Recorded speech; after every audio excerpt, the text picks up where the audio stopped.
since I'm doing the bike films separately, I thought I should also do a quick update on the Riley. Not a lot's happened on it this weekend. I've been working on the bike, obviously, and because I've been painting things, I still need to sand the back of the doors. So you can see I've got my marks there where I need to sort of curve these to get them to all meet the body. And to do that, I need to take it outside because I don't want sawdust everywhere. And because I've been working on the bike, I've been outside painting things and I don't want sawdust all over my paint. So the Riley's been sitting this weekend. I have bought a few bits and pieces, so I got some more belt sander belts and this flat disc, which should help when it comes time to do those door pieces. I'm also waiting for an order, so I put it in an expensive order to the UK. I think it was about £500 worth. It's about $1,000, and that's for door hinges, door latches, bonnet springs, so 4 bonnet latch spring things. What else did I get? A few other things I know I'm going to need. So reflectors, the so-called budget locks for the boot lid, and a key because I don't have one. Rear lights, rear lamps. Obviously I'm going to need those, and I think that was it.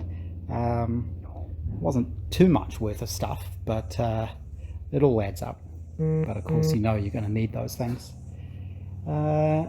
So the poor Riley has been sitting here. I have been thinking about making the little adapter for my little water pump. So this is my tiny booster pump.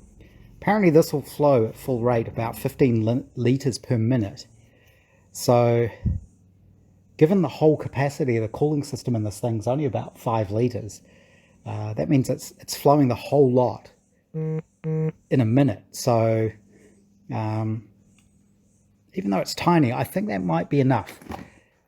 I don't think there's enough head and enough height on this to get proper cooling without a pump.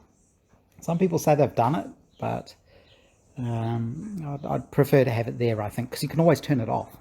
So that's where that is at.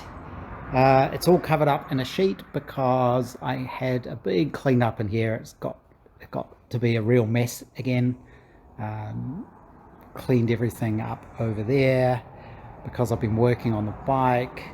Everything was a mess over here, so I've put everything away, stopped. I find I have to often stop and reset and clean everything up, make everything nice again, and you end up with space again. Otherwise what happens is everything becomes a massive mess and you end up with about this much space, clear space to work in, because everything is all over the place, and it's just a waste of space. So being tidy really helps. I did once try working in the method where you only use a tool and then once you finish using it you go and put it back. I think that's how, you know, the fancy car garages work, Porsche garages and things like that. But you realize why they're so expensive, because if you try to work that way it just takes so much time. I think the rest of us, those of us who are actually realists, you know, just guys working in sheds, you just get all the tools out and they end up everywhere. And then every so often you stop, clean up, put everything away. But it's amazing how much of a difference it makes when you actually do clean up and you've got space again and you've got bench tops and things.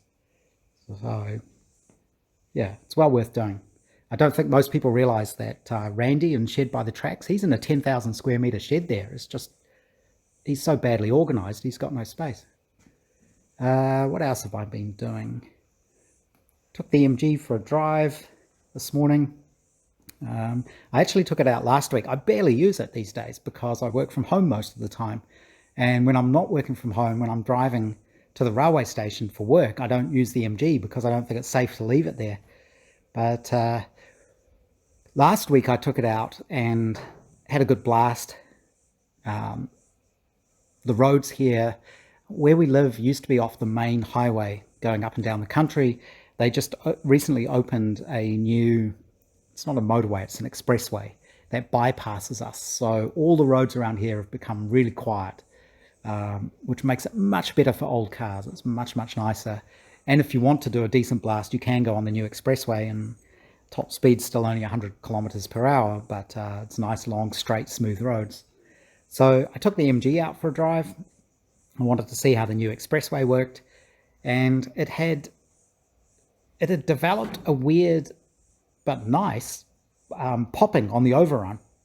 So you'd come off the throttle and the thing would sound a bit like a rally car. It was making all sorts of interesting popping and banging noises. When I got home, it turned out that was because there's a breather tube that comes from the crankcase. So the crankcase ventilation gets fed back into the carburetors, and that had fallen off. And so I guess that was causing air to go into the carburetors, which was making it sound quite interesting. I don't know if it's good for the engine. I know it's there for emissions reasons, but if it doesn't damage the engine, it actually sounds a lot better with that off. I imagine the inside of the car will end up covered in fumes, though, from inside the crankcase.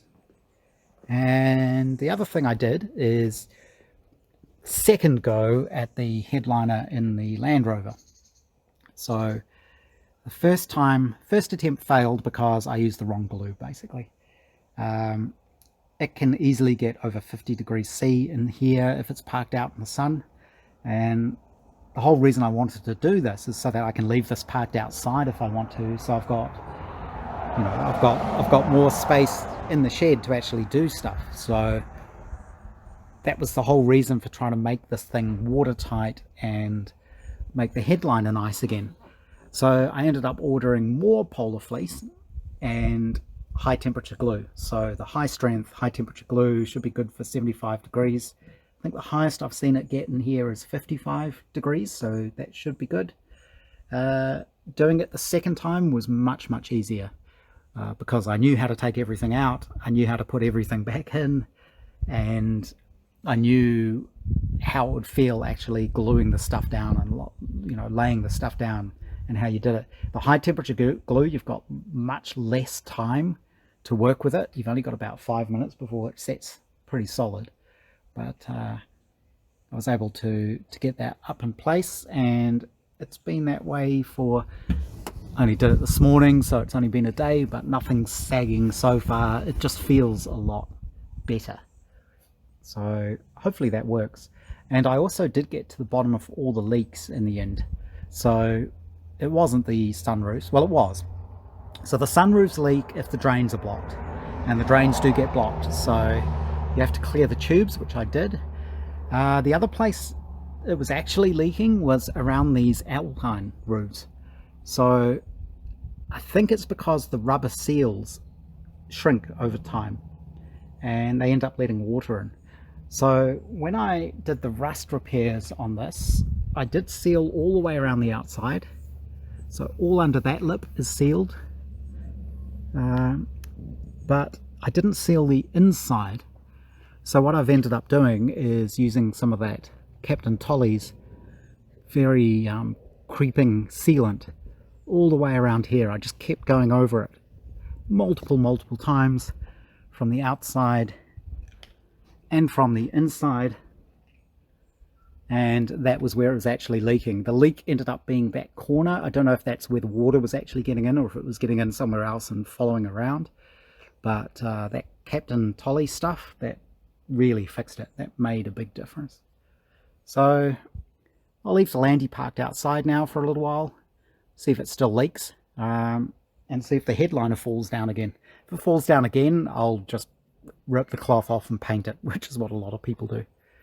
But doesn't look like it's going to rain. It's been really nice weather for the last couple of days, I think. So that's the update. Hopefully the parts for the Riley arrive soon. I'm not sure I've got enough timber left. Basically I've just got that one board to make the doors, and I think before I do the doors I should probably actually bolt the frames to the chassis. At the moment they're just loose, so I need to finish shaping it bolt them to the chassis, and then I can make the doors to fit, because obviously the doors have to fit inside there.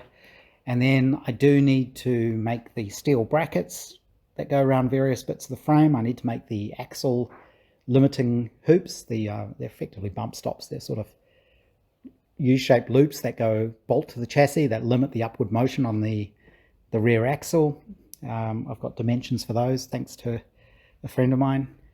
And I'll probably need to lighten everything a lot, because I couldn't get the timber the same thickness as the originals. I've had to use thicker timber, which has made everything much heavier.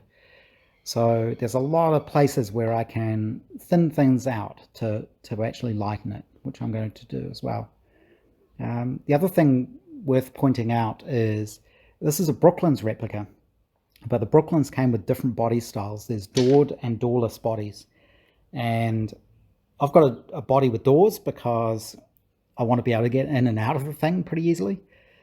But I've actually gone, the body style I've ended up with, because I ended up CADing it myself and just basically building what I wanted it to look like, because I don't have an original to copy. I've ended up with more of the doorless style tail. So a normal doored Brooklands from the factory is much flatter across here. Very, very flat indeed, almost. So what I've ended up with is a taller tail, or a peakier tail with more of a curve on the top. And that's just personal preference. That's the way I like it. I like that it's taller here, so you're sitting in the car, you're not poking up out of it. I like that the tail has more shape and is curvier. And it just looks a bit more like the racing style ones. And it is a replica Brooklands, but at the end of the day, it's actually a special, so I can do whatever I want. And that's what I'm going to go with, I think. So they did vary. It's within what a Brooklands is, so I think it should be fine. Yeah, that's about it. Once I get the body to a state where it looks more or less finished, I'm going to send photos to my certifier chap and just let him know where I'm up to and see what he wants to do next. If he wants me to take it to him to have a look at, if he wants to come and see it himself, I don't know how it works. And then we'll look at what we need to do in terms of seatbelts and things like that, I guess. I just want to make sure he's happy with it before I start doing the metal work to actually make the skin. I think that's about it. Oh, I did see another friend of mine sent me an interesting YouTube video on I think it's called a Tipo 184. So it's a replica of an old Formula One type car back in the day, 50s, I believe. I don't actually like the look of them. They're that period of Formula One where the cars were very upright looking and people sat on them. They just weren't as pretty. I don't know. It's just not my sort of thing, my sort of era. But these cars are effectively made from. It's basically a kit car made from an MX-5 donor car. They look nice. They're okay.